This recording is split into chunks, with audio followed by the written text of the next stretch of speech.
Hello from Alton Towers, from the Phalanx Research Facility once again, to check out the latest work here at Alton Towers in terms of what they're doing with Nemesis. So it's around 10 AM and they appear to be doing more work on the 0G roll.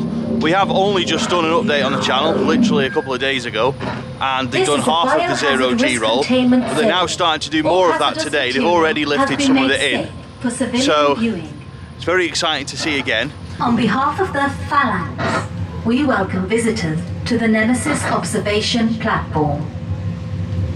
The track section lifted in today was done before I got to the park with Becca and Charlie, so just waiting for a bit more action now. We're going to have a bit of a wander around the area, get some different views of the track section that's currently being held in place by the crane.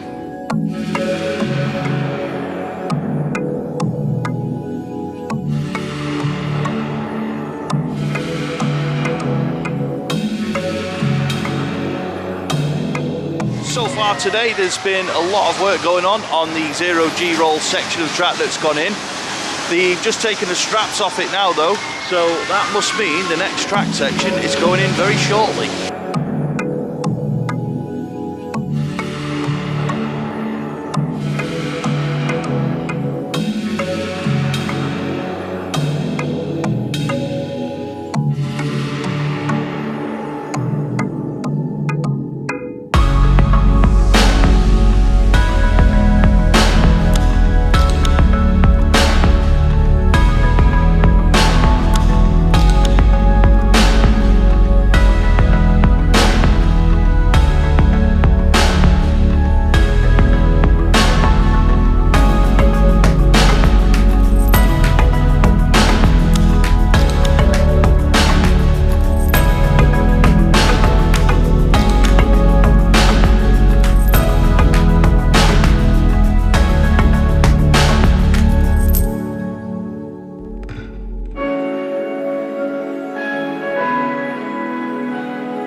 Well, that's been an interesting morning here in Forbidden Valley, watching the 0G roll coming together here in the Nemesis construction site.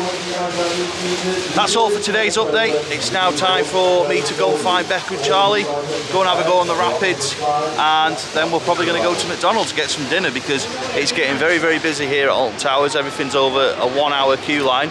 Not doing a full vlog at the park today. It'll be a while now, probably until the next one of those. It'll be early September, I think, for Oktoberfest. However, there will be more Nemesis construction updates like this one on the channel quite regularly through August, I think, as it all comes together. So that's all for today. If you've enjoyed this video, please give it a thumbs up. If you can help me get another video up to 200 likes, that'd be massively appreciated. So yeah, that's all for today. Many thanks for watching. I'll see you next time.